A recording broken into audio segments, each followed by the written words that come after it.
जय हिंद। आज हम लोग करंट लेके बिल्कुल उपस्थित हैं। बिल्कुल जैसे इसको कह सकते हैं, बिल्कुल हाल की घटना है।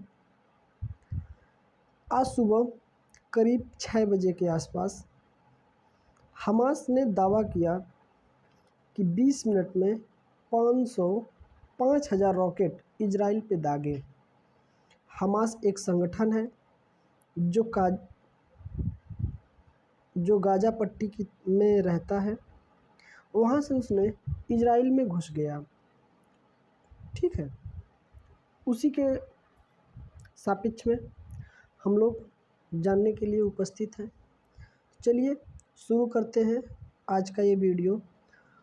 और हमास के हमले के बाद इजराइल डिफेंस सर्विसेज IDF की तरफ से जारी बयान में कहा गया, गाज़ा पट्टी के तरफ से कई लड़ाके इजराइल में घुस आए।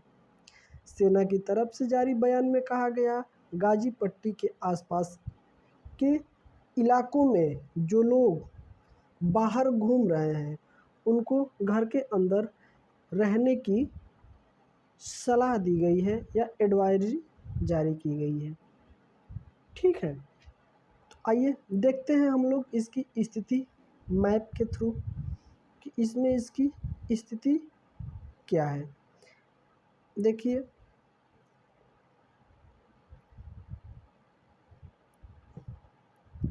ये स्थिति है गाज़ा पट्टी की।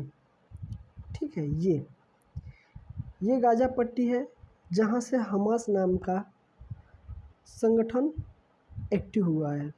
ये स्थिति पूरी है इजराइल की। ठीक है, और ये स्थिति है पूरी फिलिस्तीन की। इसको हम लोग मैप के थ्रू समझ लेते हैं। ठीक है, अब जो घुसे हैं तो इजराइल की स्थिति हम लोग मैप के थ्रू देख लेते हैं। इजराइल एक अरब में स्थित देश है। इसके दक्षिण में, मतलब इसके ऊपर के तरफ भूमध्य सागर की छोर। ठीक है,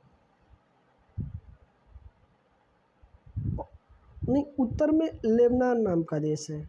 ठीक है, सॉरी, उत्तर में लेबनान है।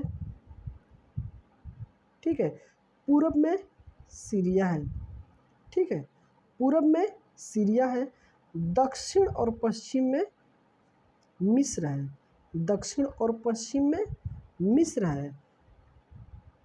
और पूर्व और उत्तर में सीरिया और जॉर्डन नाम का देश मिलेगा।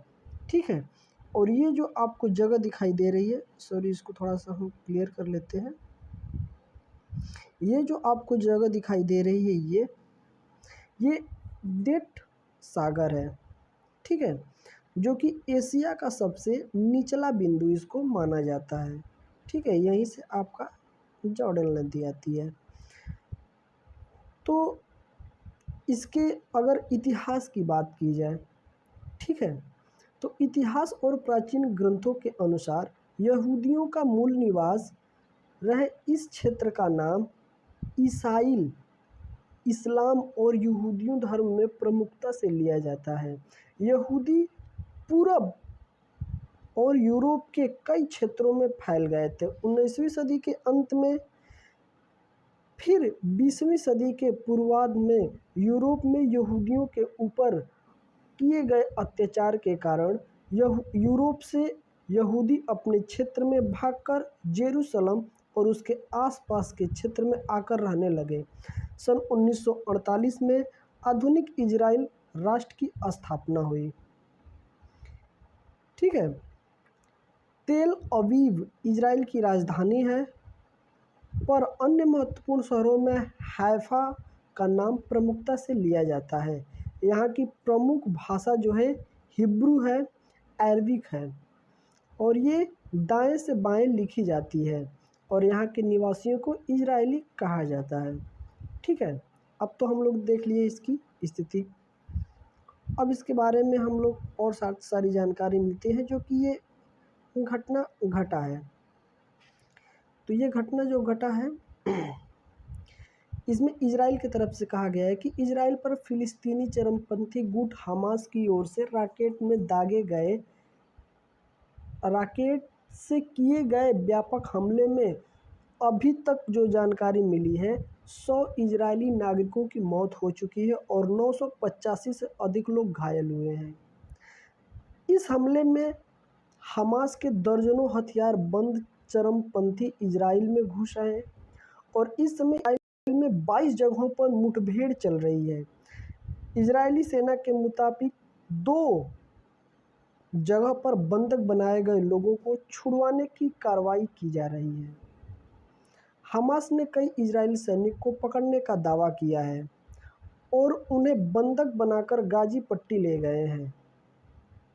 इजरायली डिफेंस सर्विसेज ने इस बात की पुष्टि की है कि उनके कुछ सैनिक और नागरिक चरमपंथियों के कब्जे में हैं। हालांकि सेना से संख्या नहीं बताई। उधर उत्तरी फिलिस्तीन अधिकारियों ने कहा है कि गाजा में हुए इजराइल के जवाबी हमले में 198 लोगों की मौत हुई है और करीबन 1000 लोग घायल हुए हैं। यह बड़े पैमाने पर तबाही हुई है।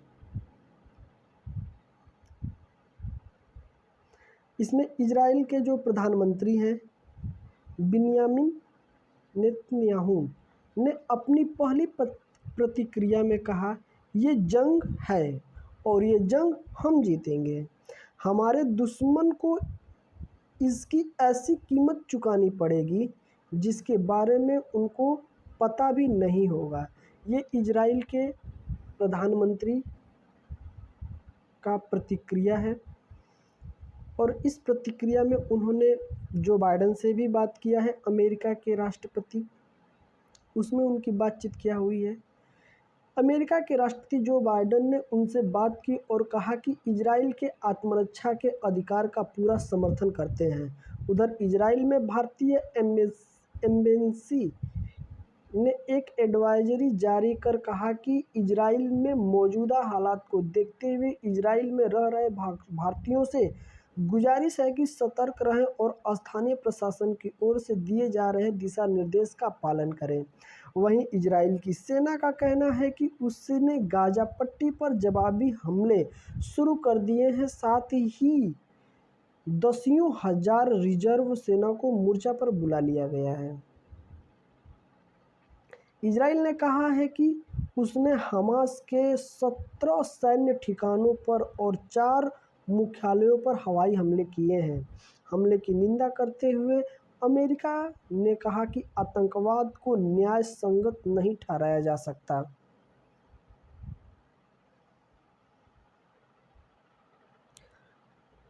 और इसमें दुनिया भर से आई प्रतिक्रिया के अनुसार भारत के प्रधानमंत्री मोदी ने सोशल मीडिया प्लेटफॉर्म पर एक्स पर लिखा, इजराइल में हुए आतंकी हमले की खबर से अस्तबद्ध हूँ।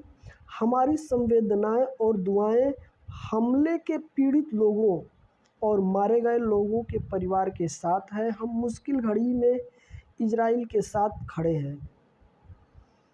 ऐसी रिपोर्ट आ रही है कि ईरान के supreme leader Ayatollah Ali Khamenei के सलाहकार ने इजराइल में फिलिस्तीन लड़ाके के हमले का समर्थन किया है। आप ये तस्वीर देख सकते हैं स्क्रीन पे। ये जो धुआं या फिर ये जो काले बादल की तरह नज़र आ रहे हैं, ये सारे रॉकेट के ही हैं। इसमें अलग अलग राज्य से अलग अलग एडवाइजरी जारी की जा रही है। अगर हम बात करें इसमें, तो फ्रांस के राष्ट्रपति ने भी इस पर प्रतिक्रिया दी है। जर्मनी के विदेश मंत्री और यूरोपीय कमीशन के प्रेसिडेंसी ने भी इस पर हमास हमले की निंदा की है। हमास ने जो हमला किया है उसकी निंदा की है। ठीक है। लेबनान के चरमपंथी ग्रुप हिजबुल्लाह ने कहा है कि जज्बाधारी इजरायलियों को करारा जवाब है। माना जाता है कि हिजबुल्लाह को ईरान का समर्थन हासिल है। इजरायली नागरिक और सैनिकों को बंधक बनाने को लेकर संयुक्त राष्ट्र ने नागरिकों को बंधक बनाए जाने की निंदा की है। ये सारी चीज़ें आप देख रहे हैं। और लास्ट में हम लोग आते हैं जो सेना है,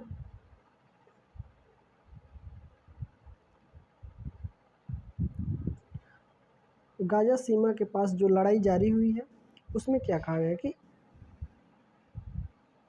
इजरायली सेना के प्रवक्ता ने कहा है कि इजराइल और गाजा के बीच रेंजर बॉर्डर क्रॉसिंग और इजरायली डिफेंस फोर्सेस की ट्रेनिंग के लिए बने जिकम बेस को फिलहाल संघर्ष जारी है।